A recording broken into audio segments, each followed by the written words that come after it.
We've got Paul Fitzharris here, who used to be Deputy Commissioner of Police.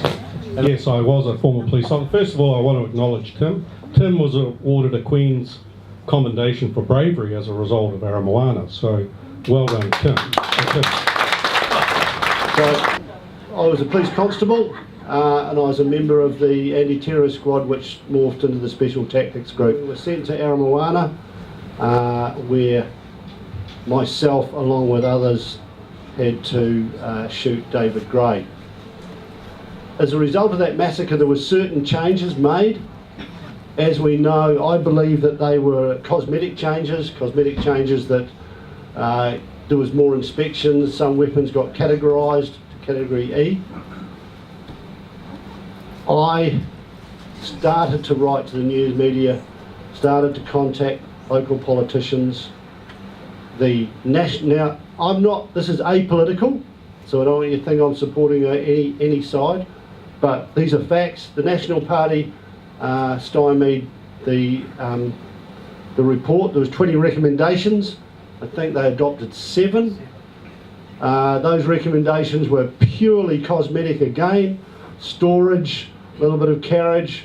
You can look up who the National Party members were responsible. You can also be aware that New Zealand First were a major opponent of any gun reform. You can look at the Labour Party at that time didn't do anything. Because that's the inquiry into issues relating to the legal possession of firearms in New Zealand. It's brilliant. 2017, and if you look at the appendix, you'll see the current Minister of Police was present during it. Look at the back.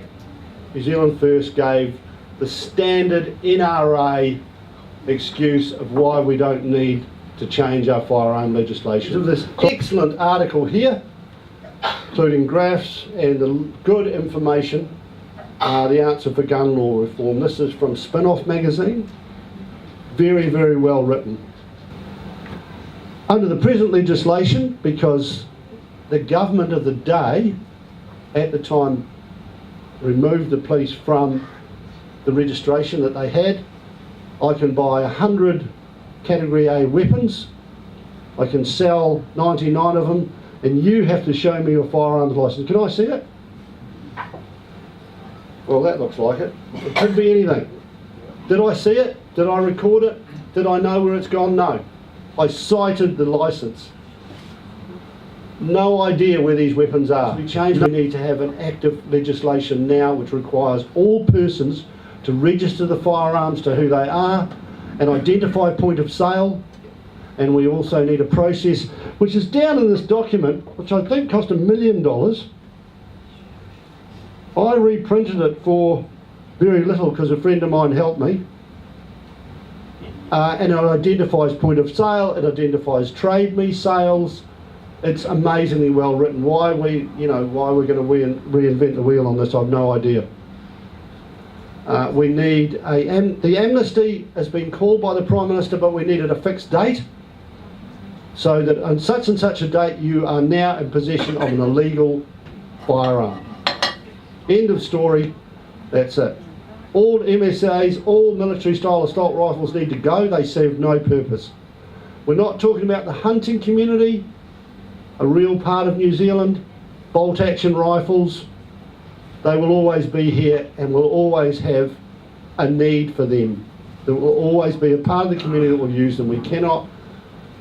I'm a more radical. I don't want a firearm. I don't want anything. But we have to be realistic what we can accept. These are the immediate things we want now. We want changes to the Arms Act. If I drive over to Akaroa or work for the Harbour Master's office and my Harbour Masters go there, do the cruise ships, I come back with 10 illegal power.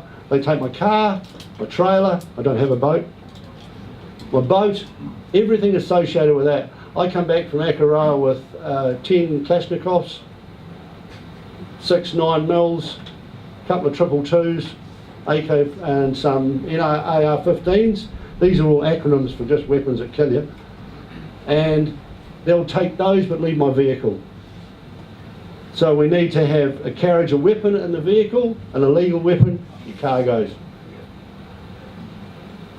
You know that an offender with a weapon driving to or from somewhere, if their vehicles are removed, soon going to take some of the fun out of it.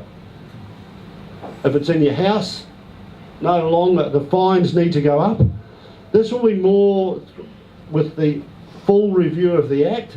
Submissions, I'm putting in a submission through POTO this Friday. They're going to close in 2 weeks. So they're going through under urgency, then there's a full review of the Act.